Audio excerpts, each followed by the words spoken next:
Hello, hello. This is Tom and Carissa on Tentacles, the podcast from Crown and Reach. We are feeling our way through the murky waters of strategy and operations in an uncertain world. When there are fewer birds tweetling at the moment versus our last one. Oh, it was a racket.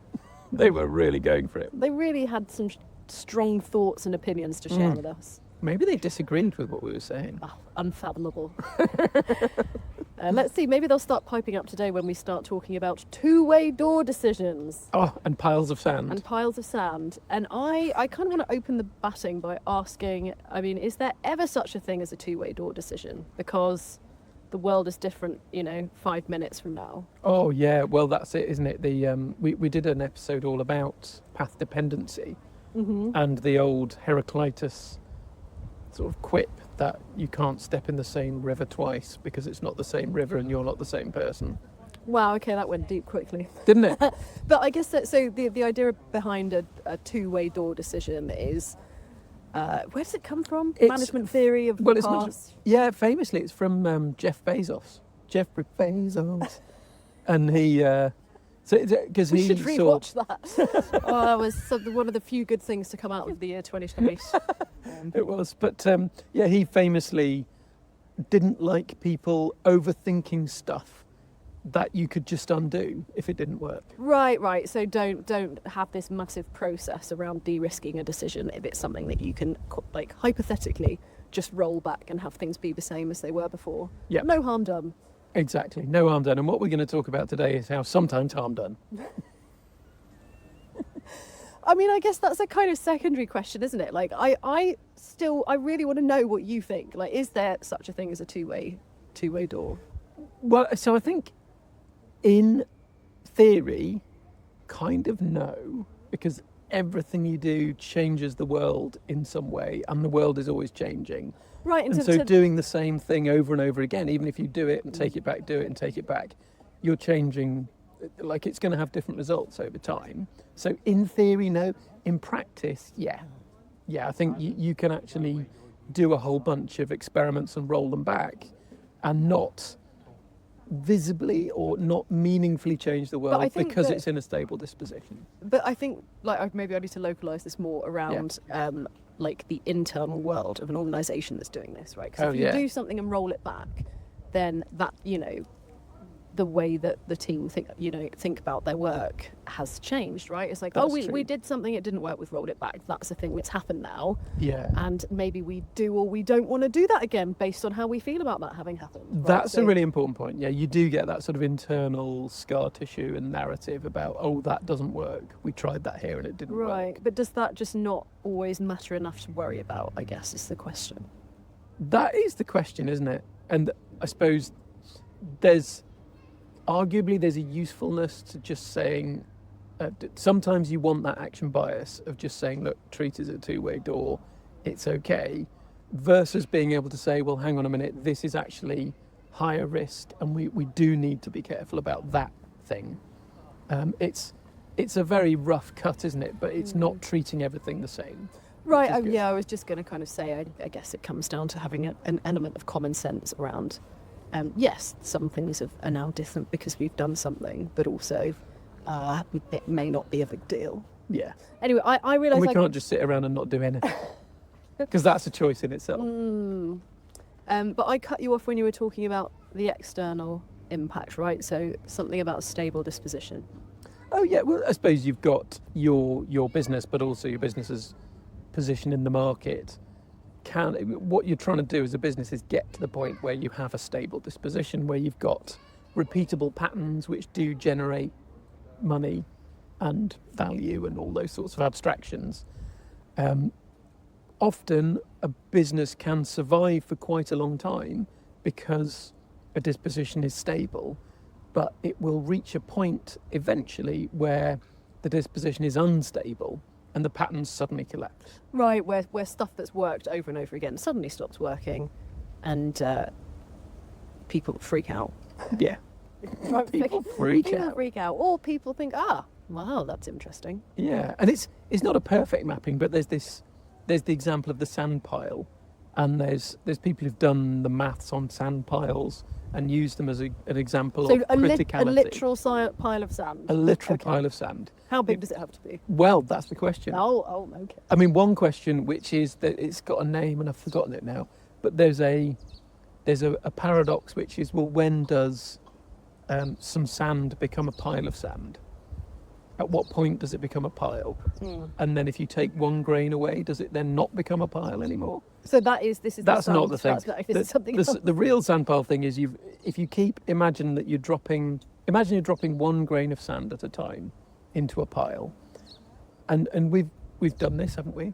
We go and do sand on the beach sometimes and build things, and you can add sand and it just sits and piles up and becomes a bigger and bigger pile. But then there's a grain which will suddenly trigger a cascade, an avalanche. Everything collapses. Exactly.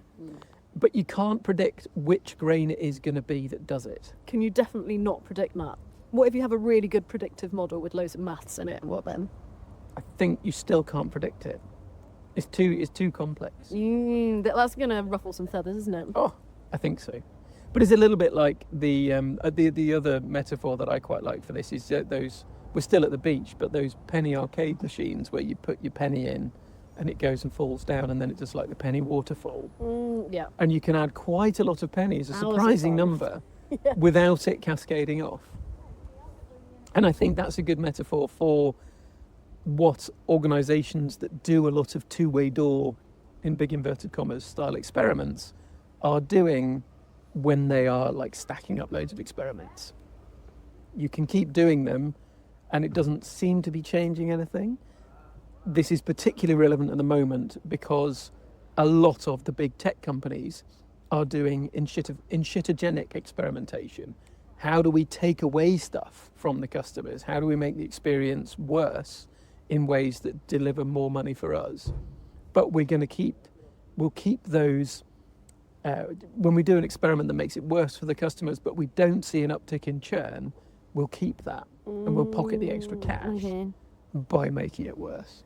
Yeah, I don't know why, but maybe it's because I'm hungry. I mean, it's lunchtime, isn't it? But yeah. I've remembered one of the darkest days of my life was Tell me more. Subway. The day when Subway stopped letting you have a free-for-all of all the salad items, and you could just pile it up to be this enormous towering beast of a sandwich, and they took that away. They took it away. Now you just get to have a few predefined items. If you want more than, then you have to pay extra. I wonder if that was the day after Subway had got acquired by private equity. That tends to be the pattern. There was definitely a chat I saw with Rory Sutherland talking about that. Good old plummy Rory Sutherland. And he was talking about, he's a very smart guy. He was talking about, he was at a particular restaurant with a good friend of his, and they'd always loved this restaurant. And his friend just turned to him and said, I think this has been acquired by private equity. And it was nothing obvious. It was just everything was a little bit meaner. They were measuring things out, and there was just a little bit less on the plate. Right. It was a little bit less nice. And it wasn't enough to go, it's completely different. But it was enough to go, yeah. Noticeably just not the same experience as it used to be. Yeah. And I think it's a shift from we are investing in a relationship with you, the customer, to something that just feels transactional. Right, well, it's like you said, just trying to extract every extra penny that they can. That's until the sand pile comes tumbling down. That's it. Yep. And we came across a story about Tesco. We debated, should we talk about this or not? Because we now can't find the source of this story. And it might be apocryphal. It might be apocryphal, but it was a very useful story. And even if, so should we just say this might be allegorical? Yeah. But it kind of paints the picture of a phenomenon that is very much a thing. Yeah, it feels true. It feels true. Even if it's a total lie. If we do manage to find the source, then we'll put it in the show notes. Famously, Tesco, like a bunch of supermarkets, does A/B testing on store layouts. And the reason that supermarkets are the way they are is down to a whole bunch of experimentation. So that's worth knowing to start with. And some supermarkets, I think Tesco does, some supermarkets have like testing facilities where they can rearrange the shelves and put shoppers through and see what happens. Well, like a whole kind of experimental supermarket. Yeah, but that's more like qualitative testing. They also will just rearrange some of their supermarkets and then measure what happens, which is particularly interesting. And then you'll see those changes rolled out more broadly. And anyway, the apocryphal story that we heard was that Tesco was doing very well doing this like stacked experiments, each one delivering these incremental gains, making them a little bit more money, saving them a little bit here. Right, so if we move the bread from here to there, then that's good. And if we move the shampoo from there to here, then that's also good. Put the temperature down by 2 degrees, play this particularly inane music, pipe in this particular scent, all that sort of stuff. Mm-hmm. And they were making all these incremental gains until suddenly they did an experiment and it just, all of the numbers dropped. People just walked in and were like, nope, I'm out of here. I'm going to go to my Aldi. Local corner shop instead. And then, as the story goes, they rolled back that change, but it didn't fix anything. The drop had just happened, and that was that. So even though they undid the recent changes, exactly, from like the most recent round of experiments, even though they undid those, it didn't go back to the way things were before. That's it. Something had broken, or the disposition had shifted. And this is where there's something in like, maybe, we don't know why it was, we don't know if it was even true. But if it did happen, then potentially it was down to a broken relationship with the consumers in those stores. That they'd... Like the guy at the restaurant. Yeah. It's like, I don't feel okay here anymore. Yep. Very interesting. Feels poopy. Technical term. And I think where you do see this is in like digital services, which is less fun, but say like social networks. I mean, Facebook, we know, has been getting worse and worse. It's like, it's the king of enshittification. And like, it's actually no longer possible to see stuff from people that you actually know. Yeah. Like, it's gone now. Yeah, that's right. You can even search for them and you still can't find it. And it's unbelievable. And yet, because people that you know are still on there, and because, I mean, we stay on it because of the dancing, don't Right, we? yeah. Otherwise, we'd bin it in a heartbeat. Oh, gladly. But it's where a lot of communities exist. I know this is something Cory Doctorow talks about. You can't just say shut down Facebook, because actually there's communities of people with, say, rare conditions or particular niche hobbies, things like that, who do still congregate on Facebook would like Facebook to be groups, able to continue. Like local communities. And also, I mean, for instance, when my sleep went down the toilet a few years ago, and I did an online sleep course, and to this day I still kind of see things popping up on there of people for whom this group is literally a lifeline. Yeah. And so there are little pockets of good stuff still. Little pockets. But the overall experience is so terrible. But because they've got that lock-in, because people kind of have to stay on, it means that consumers will put up with quite a lot. But then you do see these grains of sand landing, which trigger a cascade, like an exodus. And sometimes it'll be something that happens in the news, something's exposed where they've done particularly egregious bad things, or shown up at someone's inauguration, or a book is published that gives a bit of an inside track on how terrible they are. I mean, and then people do sort of leave in an exodus. They do. I mean, just to kind of offer a counter argument to that, like how much of it is just a natural aging out, right? Of the, if the youngsters are just going elsewhere. Yeah, there could be that too. But Facebook is just kind of stagnating, and maybe it doesn't have that much to do with enshittification. I mean, both things could true. be true. Yeah. Yeah, I think maybe there are definitely like young people who perhaps aren't even joining Facebook, and I think that's one of the reasons why. When it's not a perhaps. Yeah, they'd rather be seen. I wouldn't be seen dead on Facebook. Good Lord. No, indeed, and very sensible of them. I think it's good. Find somewhere else that's yet to be that enshittified. Somewhere lovely like TikTok. Oh yeah, perfect. Oh, just wonderful lives. But hopefully, we might see a bit more of a resurgence of just doing stuff in person. Can you imagine that? I'd like to be able to. No, I think what we're seeing instead is something of a shift towards younger people relying on chatbots. Oh God. That's depressing, isn't it? Oh no. It's the latest company type that is popping up is like your AI girlfriend. Right, yeah, and not even just romantic, just companionship. Yeah, and romantic. And romantic. There are romantic yeah, ones as well. Of course there are. And also companionship, and also therapy, and all this, which is not good, shall we say? Let's just put a flag in the sand. So it's not a good idea. This is a hill worth dying on. Anyway, we've kind of wandered off. We have wandered away from the two-way door question. When is a door not a door? And so, yeah, where do we end up with that? What do you think now? Has anything shifted for you over the last while about how to think about that sort of experimentation? I don't know that we've consciously done that many for ourselves, to be honest. Yeah, we sort of, everything is an experiment, and also not. I mean, the big thing I would say that shifts, and the thing that I got stuck on and really frustrated me when I was deep into the world of, say, A/B testing, is that there's almost an underlying belief that you can control the variables.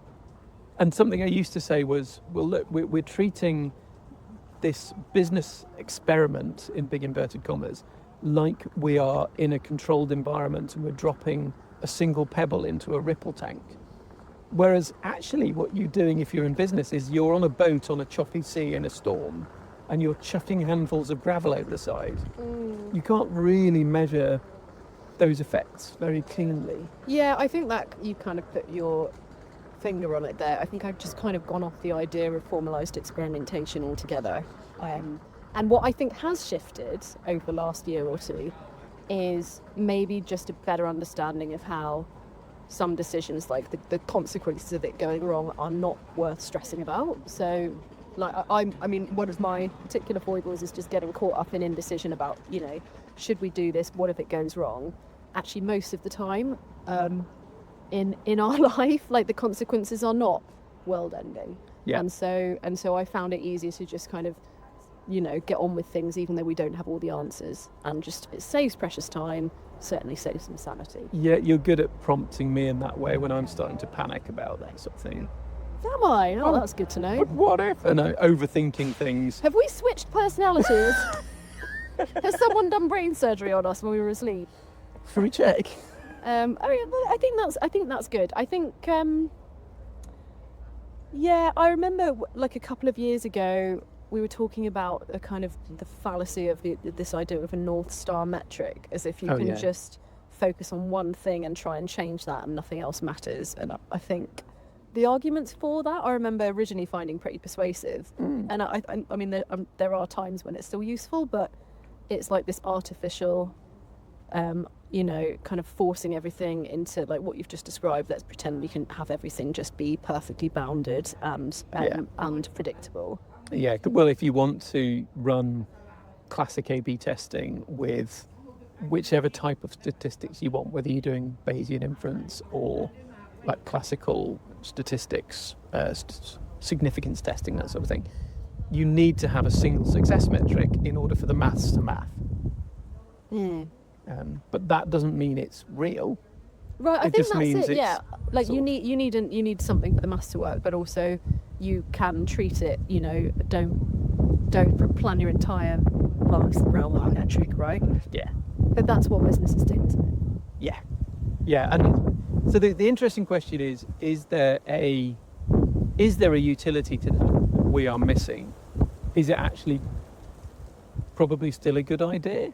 Because I think probably a bunch of businesses do that. It depends what you're peddling, doesn't it? It does. Works better for some things than other things. Like, what would we even, if we had to pick a North Star metric for ourselves, what would that even be? I don't even think you could come up with something that would make sense. No, it's true, isn't it? I think sometimes you can pick maybe proximate metrics that are useful proxies for whether you're doing the right sort of activity. But the results, if you're looking at like what are the results, well then it always in the end comes down to, are you making more revenue for less cost? And that is so lagging and so confounded by all sorts of variables that you can't really tie it back to any one experiment meaningfully. Because they all also interact with each other. There's this, the other great pretense is that you can do all these experiments independently of one another and as if they are genuine two-way doors. Yeah. I think this all reminds me of something you were talking about the other day around the kind of backlash against product-led growth. Oh, yeah, yeah. And how people are just a bit fed up with maybe the oversimplification of how stuff works. That is like kind of underpinning a lot of those sorts of businesses. Yeah, that could be it. And maybe it might be a bit of a bifurcation where we're seeing, I think some of the tech firms are really doubling down on very clinical, metrics-based extractive experimentation, whereas other types of businesses, that there's a real surge, I think, in more human relationship-oriented, just, do things because you want to do them and with people that you enjoy doing them with type businesses, you know what I mean? Wow. But I don't know, are we really seeing a surge in that, or have we just come across more of those types of businesses lately? I mean, it helps sort of being in one ourselves, doesn't it? It does. Do you have a perspective? No, we have bad days as well. Oh, yeah. Oh, yes, we have bad days as well. Several bad days. But to put a bow on what you were saying before about the shift from that style of experimentation and the North Star metrics and the individual crystallized, formalized experiments, I think maybe the most useful concept, or the way that I tend to think about it now, that we tend to use, is safe to fail probes. So rather than thinking about this as a clinical experiment where you can specify everything, control all the variables, and measure the results in a very clean way, a safe to fail probe really focuses on, can we try something out, or can we try many things in parallel, is actually the best way to do it. So we're not pretending independence. We're not pretending that we can roll back a two-way door thing if it's causing harm. We are only doing things that are safe to fail, and that means that it's generally easier to move forward like that, isn't it? Like listening to you talk about that just now, it made me think that maybe the word probe has quite a scientific twang to it and makes it sound like it maybe is to do with precision and measurement and all of that, which I guess to a point you need, to a point it is about that, but also if what you're saying is that it's kind of an alternative to the like rigid parameters of like doing things in a metric based sort of way, then maybe it's like an unhelpful word.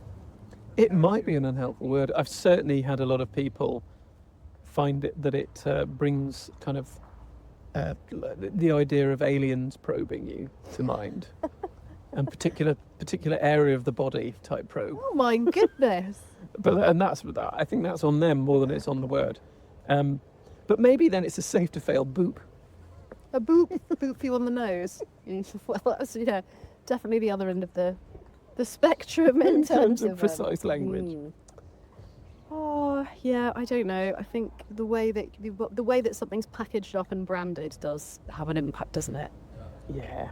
And a probe. I mean, the idea. If someone said to me, "You've got to come up with a probe-based thing," to me that kind of sounds like it has to be very, like, it almost sounds like there's not much room for getting it wrong. Yeah. Maybe because of the kind of medical twist as well. Yeah, that's fair. So maybe that can be off-putting, and maybe it puts, maybe it makes it sound more daunting than it needs to. Maybe, yeah. But I don't know if there's a better word, because I mean, it is a very specific word.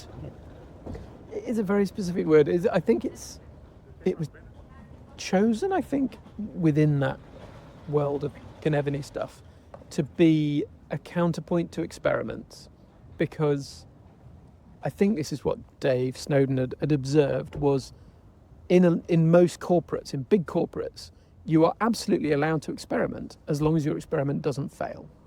which then is against the point of experiments. Yeah, I mean, we've seen this ourselves many a time as well. Right? Yeah. Like, here's a list of experiments. Yeah, well, we don't want to do all of those. Just tell us which one's going to be the most successful and we'll do that. Yes. And that's it's a bit of a weird thing now, isn't it?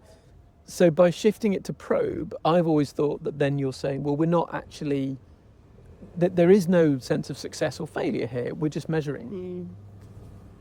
Like, if you are using a temperature probe for, say, your steak, you haven't, well, I suppose you do succeed or fail in cooking the steak the way you want it, but there's no clean answer to that. You're just measuring the temperature inside the meat. And then you decide what you want to do about that. Right, but it's still, I mean, there's still a kind of life or death aspect to, are you measuring the right thing and measuring it correctly, which could maybe feel off-putting. That is true. Yeah. I don't know. Maybe I'm like, we're splitting hairs unhelpfully. Yeah, but there's something about, I mean, a probe doesn't sound playful, does it? And I think what we found is that these sorts of safe to fail includes, number one, it shouldn't ruin you if it goes wrong. So you shouldn't spend so much money on it that you can't cope if it doesn't deliver results. Number two, it shouldn't cause any harm in the world. So it shouldn't like damage anyone or damage anyone's reputations or anything like that, trick anybody. That should be like ethical and real. I think those two are true. But number three, it should be like, I think it should be enjoyable. It should be fun, playful. I think that's a really good point.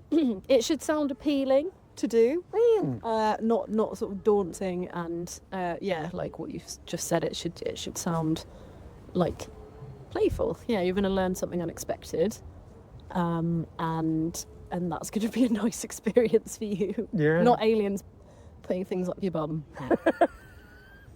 Which that doesn't sound nice when you put it like that. So, is it a safe to fail boop? No. Safe to fail. It's like a safe to fail toy? Prototype? Prototype sounds too techie. Safe to fail game. Game, yeah, that's good. That's definitely nailed it. If anyone listening to this has a better idea for what to call it, please do get in touch. Tentacles at crownandreach.com.